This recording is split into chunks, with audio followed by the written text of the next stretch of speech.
जय हिंद बच्चों, स्वागत है आपका हमारे सन्नी कंप्यूटर में। आज का जो हमारा चैप्टर है वह है चैप्टर नंबर 10। ठीक है, चैप्टर नंबर 10 है हमारा डाटा तथा डाटाबेस मैनेजमेंट सिस्टम। ठीक है, तो data and database management system से आज हम लोग देखेंगे जो किस तरह के टॉपिक हमारे एग्जाम के दृष्टिकोण से बनते हैं और उन सभी टॉपिकों का ऑपरेशन करके हम लोग समझेंगे जो किस तरह से प्रश्न एग्जाम में पूछे जाते हैं। ठीक है, एक भी प्रश्न बचेगा नहीं, एक भी टॉपिक बचेगा नहीं, सभी का हम लोग ऑपरेशन करेंगे। ठीक है, एग्जाम में जाने से पहले आप लोग अच्छे से समझ लेंगे। ठीक है, ताकि वहाँ आप लोगों को दिक्कत न हो, नहीं तो वहाँ जाने के बाद फिर आप लोग के साथ समस्या आनी शुरू हो जाती है। इसलिए आप अच्छे से पढ़ के जाएंगे। चलिए बिना देरी किए हुए शुरू करते हैं हम लोग अपने आज के इस चैप्टर को। हमारा पहला जो टॉपिक है आज का वो है हमारा डाटा। ठीक है, चैप्टर का नाम भी है डाटा तथा डाटाबेस मैनेजमेंट सिस्टम और सबसे पहला टॉपिक जो पढ़ना है वह है डाटा के बारे में। चलिए डाटा के बारे में हम लोग समझते हैं। डाटा जो है तथ्यों और सूचनाओं का अव्यवस्थित संकलन यानी रॉ फैक्ट कहलाता है। ठीक है, डाटा वह तथ्य है जिसका स्वयं कोई विशेष अर्थ नहीं होता परंतु एक निश्चित मान होता है। किसी भी संख्या, अक्षर, टेक्स्ट, चित्र, आवाज या चलचित्र यानी कि number, letter, text, image, audio और वीडियो डाटा हो सकता है। ठीक है, डाटा के प्रकार। चलिए डाटा के प्रकार हम लोग देखेंगे, टाइप्स ऑफ डाटा। तो कंप्यूटर में स्टोर किए जाने वाली डाटा को निम्नलिखित वर्गों में बांटा जा सकता है। पहला है हमारा संख्यात्मक डाटा यानी कि न्यूमेरिक डाटा। तो यह 0 से लेकर 9 तक कुल 10 अंकों से बना डाटा है। संख्यात्मक डाटा पर अंकगणितीय क्रियाएं की जा सकती है। किसी कक्षा में विद्यार्थियों की कुल संख्या या परीक्षा में उनका प्राप्तांक संख्यात्मक डाटा है। ठीक है, दूसरा है हमारा अक्षर डाटा यानी अल्फाबेटिक डाटा। यह वर्णमाला के सभी अक्षरों से बना डाटा होता है। जैसे अंग्रेजी वर्णमाला के अक्षर AB से लेकर ZXYZ तक या हिंदी वर्णमाला के अक्षर क ख ग घ से लेकर ज्ञ आदि तक होता है। किसी कक्षा में विद्यार्थियों के नाम अक्षर डाटा है। ठीक है, चलिए अक्षर संख्यात्मक डाटा के बारे में हम लोग समझते हैं जो वो क्या होता है। अल्फा न्यूमेरिक डाटा, तो यह सभी संख्याओं, सभी अक्षरों तथा विशेष चिन्हों यानी स्पेशल कैरेक्टर से मिलकर बना होता है। इसमें अंकगणितीय क्रियाएं नहीं की जा सकती पर इसकी तुलना की जा सकती है। कक्षा के विद्यार्थियों का पता अक्षर संख्यात्मक डाटा है। ठीक है, चलिए आगे बढ़ते हैं। ध्वनि डाटा के बारे में हम लोग समझते हैं। साउंड डाटा क्या होता है, तो इसमें कंप्यूटर पर स्टोर किए गए सभी प्रकार के आवाज तथा ध्वनि शामिल होते हैं। ठीक है, हमारा अगला जो डाटा है वह है रेखाचित्र डाटा यानी ग्राफिक्स डाटा। तो इसमें चित्र, रेखाचित्र या ग्राफ के रूप में स्टोर किए गए डाटा शामिल होते हैं। ठीक है, चलचित्र डाटा यानी वीडियो डाटा, तो इसमें सभी प्रकार के चलचित्र यानी मूविंग पिक्चर से बने डाटा आते हैं। ठीक है, चलिए सूचना के बारे में हम लोग समझते हैं। छोटा छोटा टॉपिक है पर काफी महत्वपूर्ण है आप लोग के एग्जाम के दृष्टिकोण से। सूचना के बारे में समझते हैं जिसको हम लोग इंफॉर्मेशन भी बोलते हैं। ठीक है, तो सूचना उपयोगी डाटा का समूह है जो डाटा के विश्लेषण और संकलन के बाद प्राप्त किया जाता है तथा जिसके आधार पर कुछ निष्कर्ष निकाला जा सकता है। कंप्यूटर उपयुक्त निर्देशों व अनुदेशों के आधार पर डाटा को सूचना में बदलता है। ठीक है, ज्ञान के बारे में समझते हैं यानी कि नॉलेज के बारे में। नॉलेज क्या होता है, तो सूचना से निकाला गया निष्कर्ष ही ज्ञान होता है। ठीक है, यानी नॉलेज होता है, यानी सूचना से जो भी चीज हम लोग को प्राप्त होता है वही नॉलेज कहलाता है। ठीक है, चलिए डाटाबेस के बारे में हम लोग समझते हैं। डाटाबेस क्या होता है, तो किसी विशेष उद्देश्य के लिए एक स्थान पर संग्रहित एक समान तथा आपस में संबद्ध इंटर रिलेटेड डाटा को डाटाबेस कहा जाता है। ठीक है, डाटा को व्यवस्थित कर उसमें विभिन्न सूचनाएं प्राप्त की जा सकती है तथा उनका आवश्यकता अनुसार उपयोग किया जा सकता है। एक ही डाटाबेस का उपयोग एक से अधिक उद्देश्य के लिए किया जा सकता है। ठीक है, चलिए डाटा प्रोसेसिंग के बारे में हम लोग समझते हैं। जो डाटा प्रोसेसिंग क्या होता है, तो किसी इनपुट को उपयोगी आउटपुट में बदलने के लिए गतिविधियों और प्रक्रियाओं का क्रम प्रोसेसिंग कहलाता है। ठीक है, डाटा प्रोसेसिंग डाटा को उपयोगी सूचना यानी आउटपुट में बदलता है। ठीक है, चलिए आगे बढ़ते हैं। डाटाबेस मैनेजमेंट सिस्टम के बारे में हम लोग समझते हैं, जिसको हम लोग DBMS भी बोलते हैं। तो डाटाबेस मैनेजमेंट सिस्टम एक सॉफ्टवेयर प्रोग्राम है जो कंप्यूटर का उपयोग कर डिजिटल डाटाबेस बनाने यानी क्रिएट करने, डाटा को व्यवस्थित करने यानी मैनिपुलेट करने, उसमें परिवर्तन करने यानी एडिट करने, उसे अद्यतन बनाने यानी अपडेट करने, डाटा का साझा उपयोग करने यानी शेयर करने, पुराने डाटा को मिटाने यानी डिलीट करने तथा नया डाटा स्टोर करने का कार्य करता है। डाटाबेस मैनेजमेंट सिस्टम कंप्यूटर का उपयोग कर तथ्यों को एक स्थान पर स्टोर करने तथा अधिकृत उपयोगकर्ताओं ऑथराइज्ड यूजर द्वारा उनका उपयोग करने की व्यवस्था है।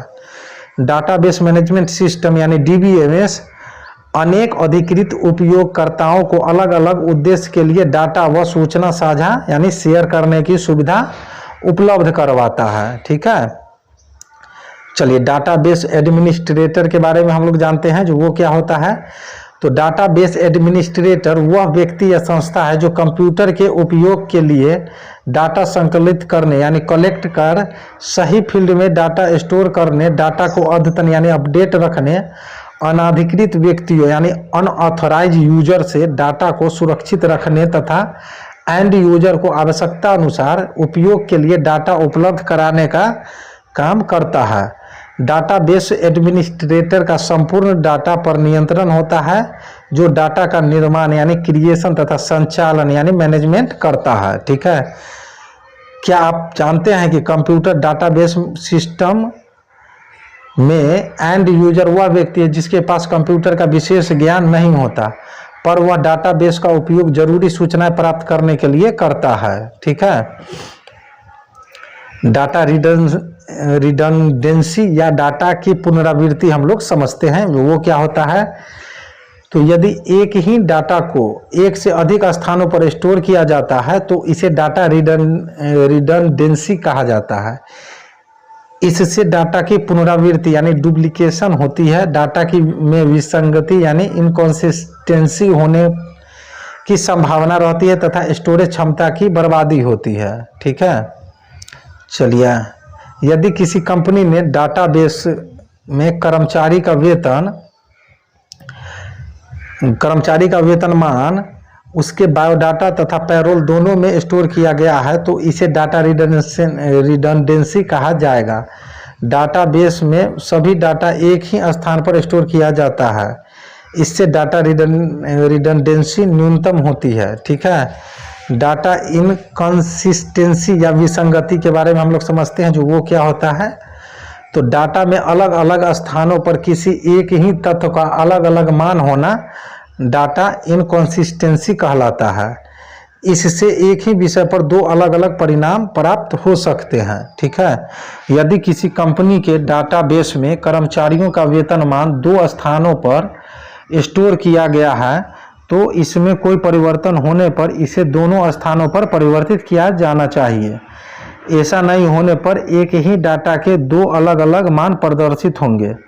इसे डाटा विसंगति या डाटा इनकंसिस्टेंसी कहा जाता है। डाटाबेस में डाटा की पुनरावृत्ति यानी रिडंडेंसी ठीक है को रोककर डाटा विसंगति समाप्त किया जा सकता है। डाटा सुरक्षा के बारे में हम लोग समझते हैं, जो डाटा सिक्योरिटी क्या होता है। तो डाटा सुरक्षा का अर्थ है डाटा को अनाधिकृत व्यक्ति यानी अनऑथराइज पर्सन की पहुंच से दूर रखना, ताकि डाटा में गलत तरीके से परिवर्तन यानी मॉडिफिकेशन न किया जा सके और न ही डाटा को नष्ट यानी डिस्ट्रॉयड और डिलीट किया जा सके। डाटा की सुरक्षा के लिए उपयोगकर्ता को डाटा तक पहुंच यानी एक्सेस उपलब्ध कराने से पहले उसके प्राधिकार की जांच यानी ऑथराइजेशन चेक की जाती है। ठीक है, डाटा की विश्वसनीयता यानी डाटा इंटीग्रिटी के बारे में समझते हैं। तो डाटाबेस में प्रत्येक डाटा का मान सही तथा विश्वसनीय होना चाहिए। डाटाबेस सॉफ्टवेयर किसी डाटा के असंभव मानों की जांच करता है, परंतु डाटा स्टोर करने से पहले भी इसकी जांच की जानी चाहिए। डाटा की पुनरावृत्ति से भी डाटा की विश्वसनीयता प्रभावित होती है। ठीक है, आगे हम लोग देखते हैं आत्मनिर्भर डाटा यानी डाटा इंडिपेंडेंस क्या होता है। तो डाटाबेस में स्टोर किए गए डाटा का प्रत्येक मान एक दूसरे से स्वतंत्र व आत्मनिर्भर होना चाहिए। तात्पर्य यह कि कोई भी प्रोग्राम डाटा के किसी भाग का स्वतंत्रता पूर्वक उपयोग करने में सक्षम होना चाहिए। ठीक है, चलिए अगला हमारा जो टॉपिक है वह है डाटा की गोपनीयता यानी प्राइवेसी ऑफ डाटा। ठीक है, तो डाटाबेस में डाटा की गोपनीयता बनाए रखने के लिए यह निर्धारित किया जाता है कि कौन किस डाटा को किस सीमा तक देख सकता है। ठीक है, व्यू यानी या परिवर्तित मॉडिफाई कर सकता है। इस प्रकार किसी महत्वपूर्ण या व्यक्तिगत डाटा की गोपनीयता सुनिश्चित की जाती है। ठीक है, चलिए डाटाबेस की प्रकृति को हम लोग समझते हैं। जो वो क्या होता है डाटाबेस की प्रकृति, कैरेक्टराइज ऑफ डाटाबेस। तो डाटाबेस में डाटा रिडंडेंसी अर्थात डाटा की पुनरावृत्ति न्यूनतम होनी चाहिए। ठीक है, दूसरा है हमारा डाटाबेस में डाटा की पुनरावृत्ति या डाटा विसंगति नगण्य होनी चाहिए। तीसरा है हमारा डाटा विभिन्न उपयोगकर्ताओं द्वारा अलग अलग उद्देश्यों में प्रयोग के लिए उपलब्ध होना चाहिए। ठीक है, चौथा है हमारा डाटा का प्रत्येक मान यानी वैल्यू एक दूसरे से स्वतंत्र होना चाहिए। पांचवा है हमारा प्रत्येक डाटा का सही मान सही होना चाहिए यानी करेक्ट होना चाहिए। ठीक है, और लास्ट है हमारा डाटाबेस अनाधिकृत व्यक्ति यानी अनऑथराइज यूजर से सुरक्षित होना चाहिए। ठीक है, चलिए आगे बढ़ते हैं और समझते हैं जो डाटा रिकॉर्ड करने के विभिन्न प्रकार क्या क्या है यानी different level of data storage. तो डाटा रिकॉर्ड करने के जो प्रकार है वह है, पहला है बीट, दूसरा कैरेक्टर, तीसरा फील्ड, चौथा रिकॉर्ड, पांचवा फाइल और छठा है डाटाबेस। तो ये सभी जो है डाटा रिकॉर्ड के टाइप्स हैं। ठीक है, चलिए आगे बढ़ते हैं हम लोग बिट के बारे में समझते हैं। बिट क्या होता है, तो डिजिटल डाटा की सबसे छोटी और मूल इकाई बिट या बाइनरी डिजिट 0 या 1 है। ठीक है, किसी भी डिजिटल डाटा को कंप्यूटर मेमोरी में बिट के रूप में ही स्टोर किया जाता है। ठीक है, चलिए कैरेक्टर के बारे में समझते हैं। जो कैरेक्टर क्या होता है, तो 8 बिट या 1 बाइट किसी एक कैरेक्टर को निरूपित करते हैं। कैरेक्टर वह सबसे छोटी और मूलभूत इकाई है जिसे मनुष्य समझ सकता है। ठीक है, फील्ड के बारे में समझते हैं। फील्ड क्या होता है, तो डाटाबेस में मूल डाटा के मान जिस स्थान पर स्टोर किए जाते हैं उन्हें फील्ड कहा जाता है। फील्ड में सूचनाओं को टेबल, रो और कॉलम के रूप में व्यवस्थित किया जाता है। फील्ड कैरेक्टरों का अर्थपूर्ण संग्रह है। डाटा प्रोसेसिंग में फील्ड सबसे छोटी लॉजिकल इकाई है जिसका कुछ मान या अर्थ होता है। ठीक है, रिकॉर्ड के बारे में समझते हैं। रिकॉर्ड क्या होता है, तो एक ही विषय पर अलग अलग फील्ड में स्टोर किए गए डाटा के समूह को रिकॉर्ड कहा जाता है। ठीक है, फाइल के बारे में समझते हैं। फाइल क्या होता है, तो आपस में संबंध कई रिकॉर्ड का समूह फाइल कहलाता है। फाइल में प्रत्येक रिकॉर्ड एक ही फील्ड द्वारा पहचाना जाता है। ठीक है, डाटाबेस के बारे में हम लोग समझते हैं। जो डाटाबेस क्या होता है, तो कई संबंधित फाइलों का समूह डाटाबेस कहलाता है। डाटाबेस में सभी फाइलें एक दूसरे से जुड़ी यानी कि लिंक रहती है। अतः डाटाबेस के किसी एक फील्ड में किया गया परिवर्तन सभी संबंधित फाइलों में परिलक्षित होता है। ठीक है, हमारा अगला जो टॉपिक है वह है डाटाबेस मैनेजमेंट सिस्टम में प्रयुक्त डाटा मॉडल। ठीक है, क्या होता है, चलिए सबसे पहला जो है रिलेशनल डाटा मॉडल है। इसको समझते हैं रिलेशनल डाटा मॉडल को। तो इसमें डाटा को टेबल्स के संग्रह के रूप में व्यवस्थित किया जाता है। टेबल्स में रो तथा कॉलम होते हैं। इन टेबल्स को रिलेशन भी कहते हैं। टेबल या रिलेशन का रो टपल कहलाता है जबकि कॉलम को, ठीक है, एट्रीब्यूट कहा जाता है। इसे स्ट्रक्चर्ड क्वेरी लैंग्वेज के सॉफ्टवेयर का प्रयोग किया जाता है। ठीक है, नेटवर्क डाटा मॉडल के बारे में समझते हैं। जो वो क्या होता है, तो इस मॉडल में डाटा को रिकॉर्ड के संग्रह के रूप में व्यवस्थित किया जाता है। रिकॉर्ड आपस में लिंक द्वारा संबद्ध होते हैं। ठीक है, हायरार्किकल डाटा मॉडल क्या होता है, तो इस मॉडल में भी डाटा को रिकॉर्ड के संग्रह के रूप में व्यवस्थित किया जाता है परंतु सभी रिकॉर्ड आपस में पदानुक्रम यानी कि ट्री लाइक स्ट्रक्चर से जुड़े होते हैं। ठीक है, यह सबसे पुराना तथा लोकप्रिय डाटा मॉडल है। इसमें डाटा मैनिपुलेशन लैंग्वेज सॉफ्टवेयर का प्रयोग किया जाता है। ठीक है, डाटाबेस लैंग्वेज के बारे में समझते हैं हम लोग। जो डाटाबेस लैंग्वेज क्या होता है, तो डाटाबेस सॉफ्टवेयर में निम्नलिखित प्रकार के लैंग्वेज का प्रयोग किया जाता है। चलिए उसे देखते हैं हम लोग, जो डाटाबेस सॉफ्टवेयर में किस तरह के लैंग्वेज का प्रयोग किया जाता है। ठीक है, तो सबसे पहला जो है वह है डाटा डेफिनेशन लैंग्वेज, जिसको हम लोग DDL भी बोलते हैं, जिसका फुल फॉर्म होता है डाटा डेफिनेशन लैंग्वेज। ठीक है, यह डाटा के प्रकार और उनके बीच संबंध को परिभाषित करता है। ठीक है, दूसरा है हमारा डाटा मैनिपुलेशन लैंग्वेज, जिसको हम लोग DML भी बोलते हैं। तो डाटाबेस में डाटा डालने यानी इंसर्ट और उसे अद्यतन बनाने यानी एडिट तथा डिलीट करने का काम करता है। तीसरा है हमारा क्वारी लैंग्वेज, तो डाटाबेस से सूचना खोजने तथा प्राप्त सूचना को उचित रूप में प्रदर्शित करने का काम जो है हमारा क्वारी लैंग्वेज करता है। स्ट्रक्चर्ड क्वारी लैंग्वेज यानी SQL उपरोक्त तीनों कार्यों को एक साथ करने में सक्षम डाटाबेस है। ठीक है, ऑब्जेक्ट क्यूरी लैंग्वेज एक डाटाबेस लैंग्वेज है जिसका विकास ऑब्जेक्ट ओरिएंटेड डाटाबेस के लिए किया गया है। ठीक है, DBMS सॉफ्टवेयर के बारे में समझते हैं।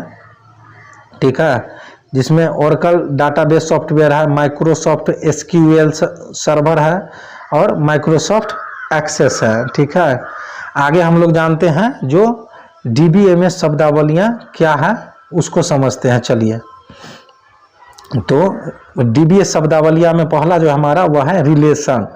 ठीक है, तो रिलेशन एक डाटा युक्त टेबल है जिसमें डाटा को रो या टपल तथा कॉलम या एट्रीब्यूट में व्यवस्थित किया जाता है।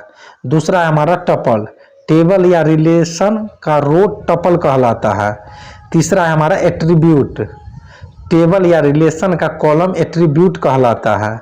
चौथा है हमारा डिग्री, तो किसी टेबल या रिलेशन में एट्रीब्यूट की संख्या उसकी डिग्री कहलाती है। ठीक है, कार्डिनलिटी, चलिए इसको समझते हैं। जो ये क्या होता है कार्डिनलिटी, तो किसी टेबल या रिलेशन में रो या टपल की संख्या उसका कार्डिनलिटी कहलाता है। ठीक है, व्यू क्या होता है, तो वह टेबल जिसका स्वयं का कोई डाटा नहीं होता बल्कि उस टेबल के डाटा दूसरे बेस टेबल से लिए गए होते हैं, व्यू कहलाता है।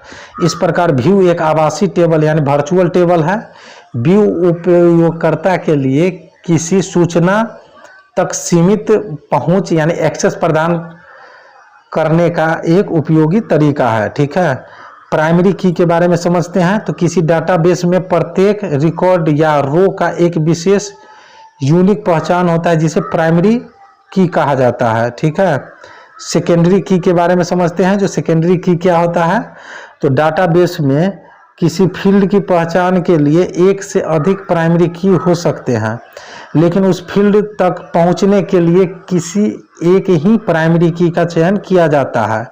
ऐसी स्थिति में जिन की का चयन नहीं किया जाता है वे सेकेंडरी की कहलाते हैं। ठीक है, चलिए मेटा डाटा के बारे में समझते हैं। जो मेटा डाटा क्या होता है, तो किसी अन्य डाटा की स्थिति यानी लोकेशन तथा विषय यानी कंटेंट की सूचना देने वाला डाटा मेटा डाटा कहलाता है। इसे डाटा का डाटा यानी डाटा ऑफ डाटा कहते हैं। इसका प्रयोग इंटरनेट पर सर्च इंजन ऑप्टिमाइजेशन के लिए किया जाता है। तो दोस्तों ये थे हमारे आज के काफ़ी महत्वपूर्ण टॉपिक। ठीक है, और इस चैप्टर से हम लोगों ने देखा जो किस तरह के प्रश्न हमारे एग्जाम के दृष्टिकोण से बनते हैं। ठीक है, और काफ़ी महत्वपूर्ण चैप्टर है ये हमारा डाटा तथा डाटाबेस मैनेजमेंट सिस्टम, काफ़ी महत्वपूर्ण है। इससे प्रश्न तो पूछे ही जाते हैं। ठीक है, तो आप लोग एग्जाम में जाने से पहले इन सारे टॉपिकों की अच्छे से तैयारी कर लेंगे, सारे टॉपिकों का खुद से भी अच्छे से ऑपरेशन करेंगे ताकि सही से समझ में आ जाए जो कौन टॉपिक कहाँ है, किस तरह से प्रश्न पूछा जाता है, इन सभी चीज़ों के बारे में। ठीक है, तो मिलते हैं हम लोग अपने अगले वीडियो में नए टॉपिक के साथ, नए प्रश्नों के साथ, नए चैप्टर के साथ। तब तक के लिए जय हिंद, जय भारत।